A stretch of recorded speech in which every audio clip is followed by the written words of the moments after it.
Дэлхийн нийтийн өмнө тулгамдаад байгаа ур амьсгалын өөрчлөлтийн талаар манай бас ямар байр суурьтай байгааг хүргэх гэж байна. Ерөнхийлөгч нэг зорилгын дор шийдвэртэй алхам хийхийг уриалсан байна. Tomorrow we will mark the landmark achievement on our collective journey to Ур амьсгалын өөрчлөлтөд тэмцэхийн төлөө хамтын хүч чармаалт түүхэн амжилтаа бид маргааш тэмдэглэх гэж байна. Энэхүү завшааныг ашиглан Парисын хэлэлцээрт албан ёсоор нэгдэн орсон улс орнуудад баяр хүргье. Ур амьсгалын өөрчлөлтийн нөлөөг багасгах дэлхийн нийтийн хүчин чармаалтад Монголын ард түмэн нэгдсэн. Манай улс үндэсний хууль гаргаж Парисын хэлэлцээрийг сойрхон батлаад байна. Парисын хэлэлцээр бол та бидний хамтын амжилт, асар их ажлын үр дүн мөн юм. Парисын хэлэлцээр бид бүхэнд урам хайрлаж байна. Энэ бол үр хүүхдүүдийнхээ төлөө их дэлхийг аврах бидний амлалт, эрхэм зорилго мөн. Бид энэ амлалтаа биелүүлэх ёстой.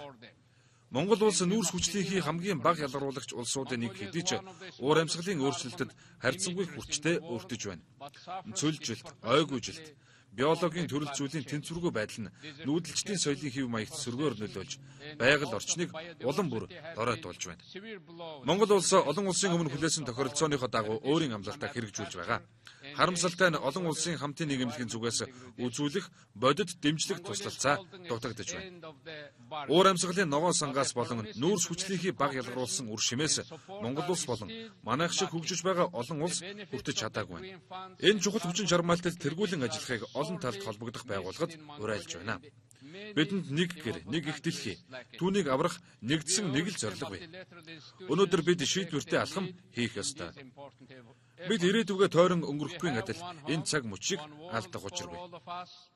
And we have one universal goal to save it.